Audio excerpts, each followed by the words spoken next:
ও ইমাম সাহেব, আপনাকে অনুরোধ করে বলে যাচ্ছি, কালকে জুমার খুতবায় উঠে উচ্চ স্বরে জোরালো কণ্ঠে বলেন, যারা 5 ওয়াক্ত সালাত আদায় করে না তাদের জানাজায় উপস্থিত হব না।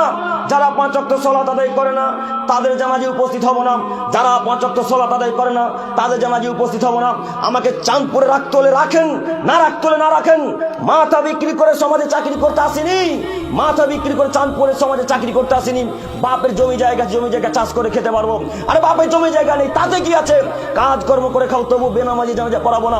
আমি কি হিন্দু, আমি কি খ্রিস্টান, আমি কি অমুসলিম, আমি কি নাসারা, আমি কি ইহুদি, আমি কি সাঁওতালের বাচ্চা নাকি?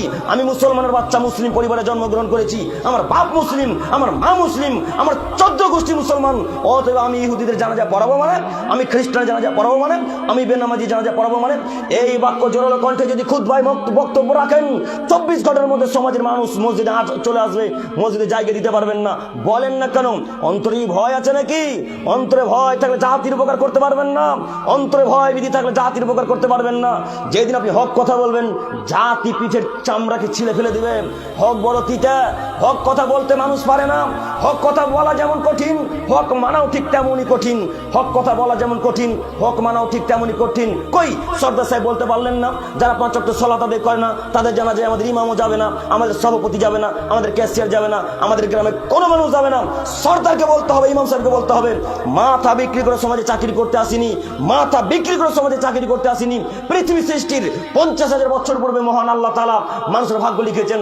আবার যেই দিন আমি আমার মায়ের পেটে 43 মানে 4 মাসে যেদিন ছিলাম, আবার সেদিন আল্লাহ তাআলা ভাগ্য লিখেছেন। অতএব রুজি যদি চাঁদপুরের এলাকাতে থাকে, রুজি চাঁদপুরে হবে। আর রুজি যদি চাঁদপুরে না থাকে, সারা চাঁদপুরের মানুষ, সারা চুয়াপুকুরের মানুষ, হরিপুরের মানুষ, সারা পৃথিবীর মানুষ যদি ইমাম সাহেবের রুজির ব্যবস্থা করে দিতে চায়, চাঁদপুরে কেউ করে দিতে পারবে? কথা বলেন, কেউ করে দিতে পারবে? কেউ পারবে না।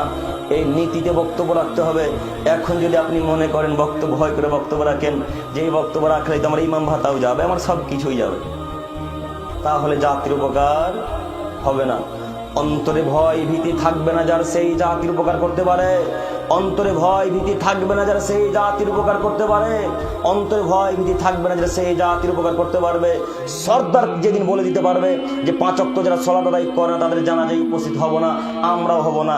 এখন যদি সর্দার এইভাবে এখানে মঞ্চে এসে বলে, তখন এই গ্রামের মানুষ বলবে, ও সর্দার সাহেব, আপনিও তো সালাত আদায় করেন না। হ্যাঁ, কথা ভুল হলো?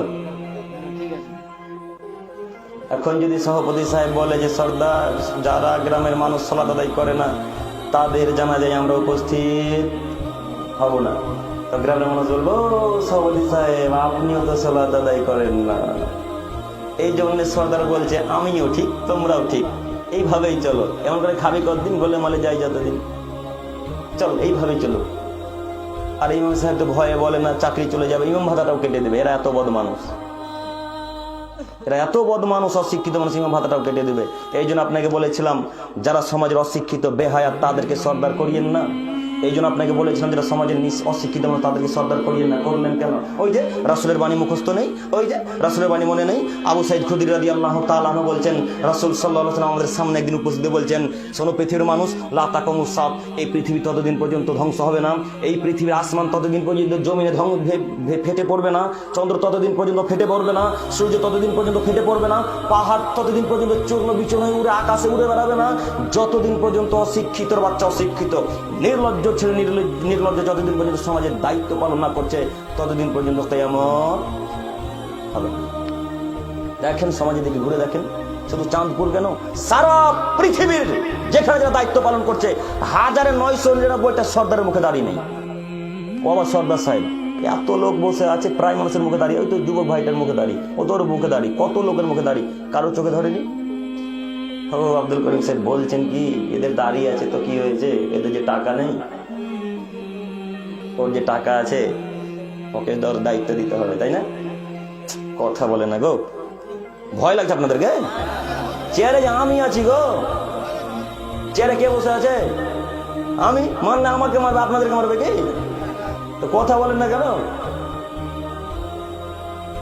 এতগুলা মানুষের মুখে দাঁড়িয়ে আছে, কারোর চোখে পড়লো না। ওই যার টাকা আছে তাকেই দায়িত্ব দিতে হবে। যার টাকা আছে সে মসজিদে গেট কোন দিকে আছে তাই চিনে না।